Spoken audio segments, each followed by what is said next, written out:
यवतमाळ जिल्हा मध्यवर्ती सहकारी बँक DCC बँक भरती प्रक्रियेच्या तारखा ज्या आहे मागच्या 2 दिवसांमध्ये जाहीर करण्यात आल्या होत्या। परीक्षेचं वेळापत्रक सुद्धा जाहीर झालं होतं आणि परीक्षेचं हॉल तिकीट 1 ते 2 दिवसांमध्ये उपलब्ध होणार होतं। तर या संदर्भात परीक्षेचं हॉल तिकीट मला वाटतं उपलब्ध झालं होतं। तर या संदर्भात पाहू शकता एक अत्यंत महत्त्वाची तातडीची अशी सूचना अपडेट जे आहे हे आलेली आहे। या अंतर्गत आपण अधिकृत जर संकेतस्थळ वेबसाईट जर तुम्ही ओपन केलीत या ठिकाणी पाहू शकता Yavatmal DCC district central cooperative bank ही भरती प्रक्रिया राबवली जाणार आहे आणि यासाठीची ही अधिकृत संकेतस्थळ आहे। अप्लाय नाऊ या सेक्शनवर क्लिक केल्यानंतरनं अशा पद्धतीने या ठिकाणी सूचना ही ओपन होते। शिपाई आणि लिपिक भरती परीक्षा जी आहे ही पुढे ढकलण्यात आली आहे।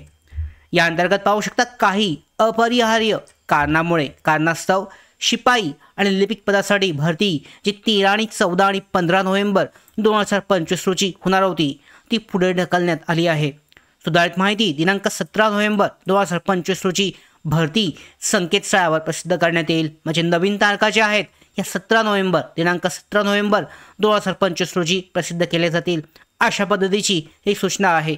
या अगोदर अधिकृत वेबसाईटवर अपडेट आली होती की परीक्षेचं हॉल तिकीट प्रवेशपत्र उपलब्ध आहे आणि ज्या उमेदवारांनी अर्ज केला आहे ते डाउनलोड करू शकतात जे पात्र होते त्यांच्यासाठी। मात्र आता ही नवीन अपडेट